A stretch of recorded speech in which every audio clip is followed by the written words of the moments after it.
Okay, well, I'm going to read this for you. It's late at night. I thought I'd start reading a book. Night Chills. And this is the author's introduction. I've actually just read it. And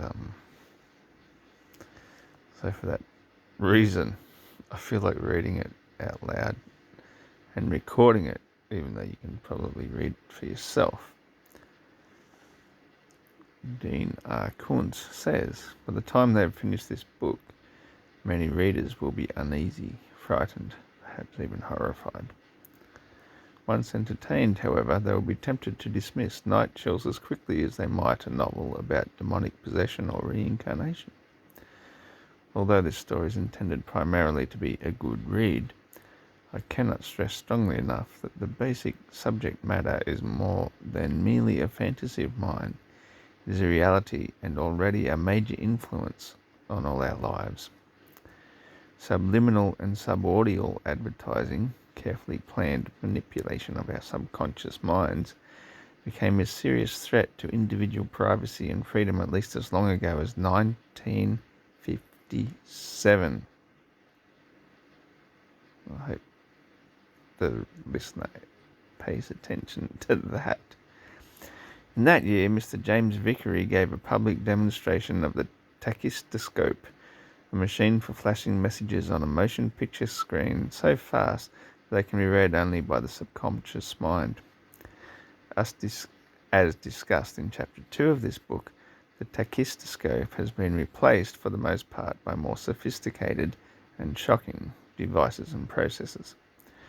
The science of behavior modification, as achieved through the use of subliminal advertising, is coming into a golden age of technological breakthroughs and advancements in theory. Particularly sensitive readers will be dismayed to learn that even such details as the infinity transmitter, Chapter 10, are not figments of the author's imagination. Robert Barr, the noted electronic security expert, discusses wiretapping with infinity transmitters in his The Electronic Criminals, as noted in the reference list at the end of this novel. The drug that plays a central role in Night Chills is a novelist's device. It does not exist. It is the only piece of the scientific background that I've allowed myself to create from whole cloth. Countless behavioural researchers have conceived of it. Therefore, when I say that it does not exist, perhaps I should add one cautionary word: yet. Those who are studying and shaping the future of subliminal advertising will say they have no intention of creating a society of obedient robots, that such a goal would be in violation of their personal moral codes. However, as have thousands of other scientists in this century of change, they will surely learn that their concepts of right and wrong will not restrict the ways in which more ruthless men will use their discoveries. DRK. Part 1, Conspiracy, Terror, the ending. References 333. Interesting. Should I even read this? I don't think I should. In 1977, on August 6th, Saturday being as it was, I would have been a wee lad, just 6 years old, and not even 2 months.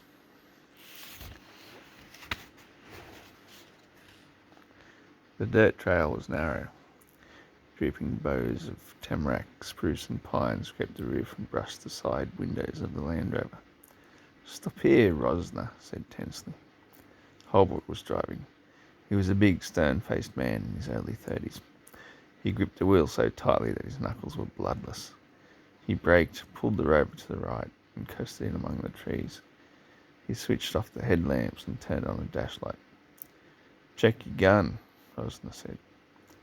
Each man wore a shoulder holster and carried a Sig Peta, the finest automatic pistol in the world.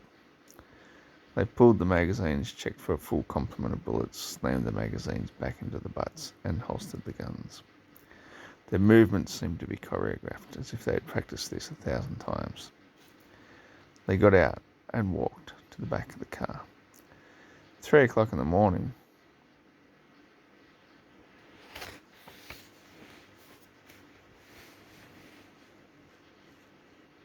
That's the end of this. I'm going to sleep. Good night.